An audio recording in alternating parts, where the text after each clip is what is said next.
Match fix था, इस वक्त हर पाकिस्तानी क्रिकेट फैंस यही कह रहा है। वैसे लग तो यही रहा था। तुम्हारा सारी दुनिया में मजाक उड़ेगा।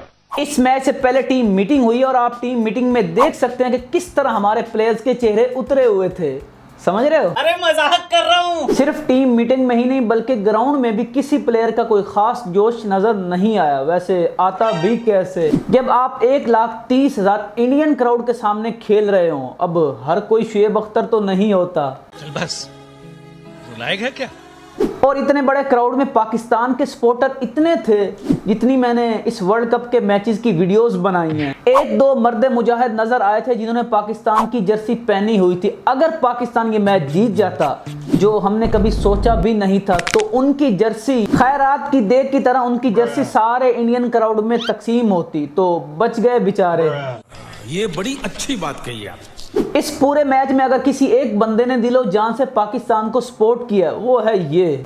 इसने इतनी ज्यादा सपोर्ट दिखाई है पाकिस्तान को, अब मुझे तो ये लग रहा है कि इसका अगला कॉन्ट्रैक्ट अब खतरे में है। इससे पहले इसने इतने मैचेस में इंडिया को सपोर्ट किया, एक मैच में अगर पाकिस्तान को कर भी दिया तो क्या हो गया? वैसे भी पाकिस्तान कौन सा ये मैच जीता है? पाकिस्तान को सिर्फ इसकी सपोर्ट थी और इंडियन टीम को पूरे इंडियन क्राउड की। इंडियन क्राउड जितना मर्जी था, मगर इमामुल हक के 3 चौकों ने सबको चुप करा दिया था। क्राउड तो चुप हो गया था, मगर जो कमेंट्री कर रहे थे उनको चुप कराना नामुमकिन लग रहा था। एक तो सचिन सर इतनी धीमी गति से बोल रहे थे, उनको खुद समझ नहीं आ रही थी कि वो क्या बोल रहे हैं। क्रिकेट मैच की कमेंट्री कम पॉडकास्ट ज्यादा लग रही थी। यहाँ तक के लोगों ने वोट डालना शुरू कर दिए थे कि कौन बेस्ट पॉडकास्टर है, नादिर अली या सचिन तेंदुलकर। सलाम करना चाहता हूं आपको। बस अल्लाह मुझे माफ करे, जो अल्फाज मैं बोलने जा रहा हूं कि वोटिंग में नादिर अली ही जीता। सबको इस मैच की पड़ी थी, मगर वकार यूनिस और सचिन तेंदुलकर अपनी ही कहानी सुना रहे थे। और मजे की बात यह है, वर्ल्ड कप की हर स्टोरी में पाकिस्तान ही हारा था। लेकिन एक बात तो, जब तक सचिन ने कमेंट्री की थी पाकिस्तान ही फेवरेट था। फिर अचानक ज़का अशरफ की स्क्रिप्ट याद आ गई।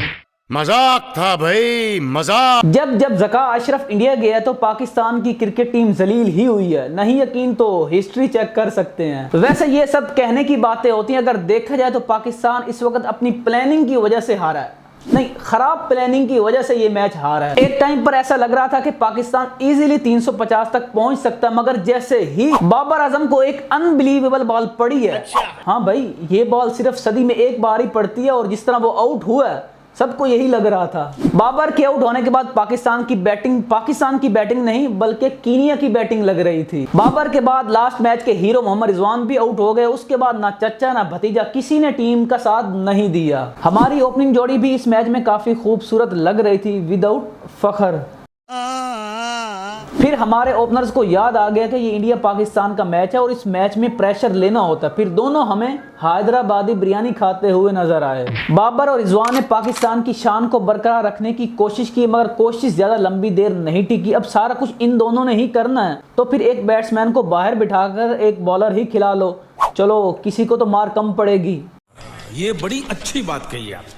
सबकी बैटिंग मिलाकर पाकिस्तान ने एक मुश्किल विकेट पर 192 का टारगेट दिया। यह टारगेट रोहित शर्मा के लिए 192 नहीं सिर्फ 52 का लग रहा था। रोहित शर्मा ने बता दिया किस तरह चैंपियन टीमें खेलती हैं और किस तरह चैंपियन बैट्समैन टीम के काम आते हैं, ना कि सेट होके आउट होते हैं। रोहित शर्मा ने ना 150 वाले बॉलर्स को छोड़ा, ना ही हमारे स्पिनर्स को। स्पिनर तो खैर वैसे ही हमारे मार खाने के लिए ही आए हैं। दूसरी तरफ इंडियन स्पिनर्स हैं जो प्लान करके आए थे कि किस प्लेयर को किस तरह बॉलिंग करनी है और किस तरह आउट करना है। कुलदीप यादव ने कहा है कि वो प्लान करके आया था कि किस तरह सऊद शकील को आउट करना है। उसकी उसने वीडियोस देखी थी और हमारा प्लान ये था, हमने मैच के बाद ये बोलना है। हमारे मिकी आर्थर साहब का कहना है कि पाकिस्तान की फील नहीं आ रही थी, ऐसा लग रहा था ये आईसीसी का टूर्नामेंट नहीं बल्कि इंडिया का टूर्नामेंट है।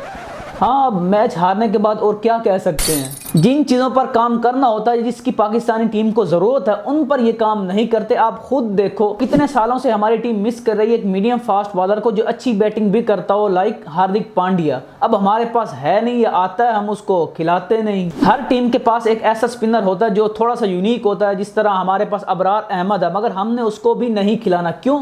अगर वो खेलेगा, परफॉर्म करेगा तो किसी की जगह खतरे में पड़ जाएगी। आपको एक और मिसाल देता हूँ, इमामुल हक जब से टीम में है, बल्कि उससे पहले अगर आप इसकी अंडर 19 की बैटिंग देखें, उसमें भी ये पुल शॉट पे आउट हो रहा है, मगर अभी तक इसने उस पर काम नहीं किया। क्या इसमें इमामुल हक का कसूर है या फिर जो हमारी मैनेजमेंट है, कोचेज है, उनका? मुझे इस बात की आज तक समझ नहीं आई। इस मैच में हार्दिक पांड्या ने थोड़ा सा यूनिक कर दिया, इमामुल हक को पुल शॉट पे नहीं बल्कि ड्राइव खिलाते हुए आउट किया है। वाह। देखो, ये वो बातें जो मैं कर रहा हूँ किसी को बुरी लगेंगी, किसी को समझ आएंगी। जिनको समझ आ रही हैं तो इसका मतलब ये है कि उनको क्रिकेट की भी समझ है। अच्छा।